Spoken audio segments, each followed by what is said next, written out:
All right, so our next submitter is Brent Thomas, Willesden Farms. Brent, welcome to the table. Thank you for joining us.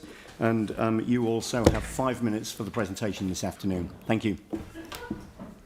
G'day, thanks very much, guys. Appreciate your time. As I said, Brent Thomas, we've got a large-scale sheep and beef operation on Banks Branch at just under 5,500 hectares.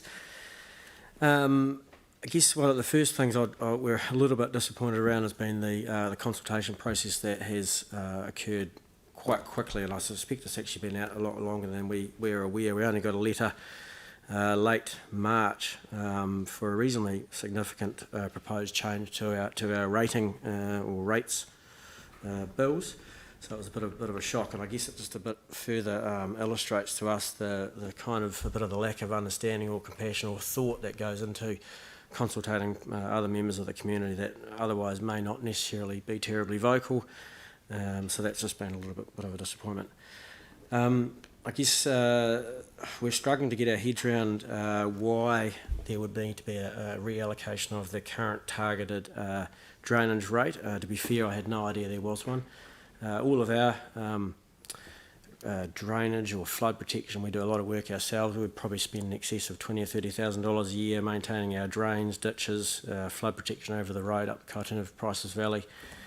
And so it seems a little bit quite frustrating that we would be looking to pay for a rate for a service we're in fact not receiving in the Christchurch district or the city council in the city. Feels a bit like double dipping in many ways. We're paying for it ourselves and getting asked to pay for it again. I think the increase is in 3 years is around 17.6% is what I calculate on our rates, which is just under sort of $17,000 annually, which I'm not sure if anybody's aware, but it's not easy making money out of farming.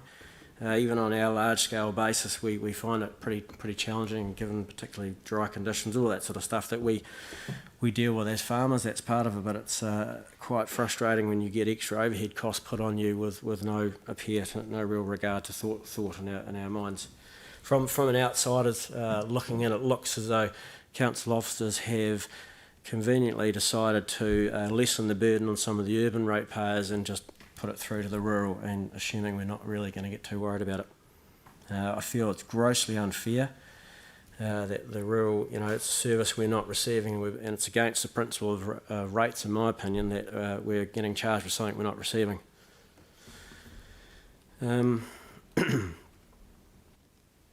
guess furthermore, probably for us, it's just the further rates costs just make it very hard for us to make money.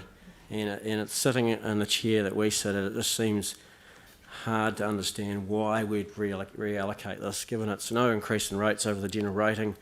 Why charge us for something we're not receiving? That's probably our main point, and it just seems unfair. Yep. Thank you. You've left time for questions, if there are any questions on the matter. Aaron. Yeah, so a number of submitters have said the same as what you've said, and so you're saying you're maintaining a public waterway on the side of the road, or is it on your land? No, on our land, but often it goes through culverts under the road, and flows down through into the river. But a lot of it, we've got a road going through the middle of the valley that we keep clear of culverts, and if you don't maintain your roads, it just spews everywhere. And so we're spending quite a lot, and particularly riparian planting, sediment management, all that sort of stuff that we should be doing for the community, which we do for freshwater quality. All that environmental stuff means a lot to us. We're not asking for recompense for it. We do it because it's the right thing to do. Right. Yeah. Thank you. Any other questions? Yeah. Anne. Thank you. Thanks, Brent. Just could you give an idea of how much time you'd spend doing that kind of maintenance work in a year? Is it kind of a regular thing you do at a certain time of the year, or do you? Yeah, you do it in the summer. Right. We'd like it to rain, so we haven't had to do it this year. But generally you do it when it's dry, and if you're doing it in the wet and winter, you just make a hell of a mess, and generally it's too late to that point. So it's normally 2 or 3 month window. Right. Yep. Okay. Thank you. Thanks for Thank you. Yeah, yours is one of a number of submissions we've received on exactly this matter, some from other Banks Peninsula farmers and some from others in other parts of the city as well. Certainly there's a message which we've received loud and clear from you and from a number of other submitters telling us the same thing. So thank you for coming along this afternoon. Very valuable. Thanks for taking the time. Thanks for your time. Thank you. Thank you. Now, do we have Rose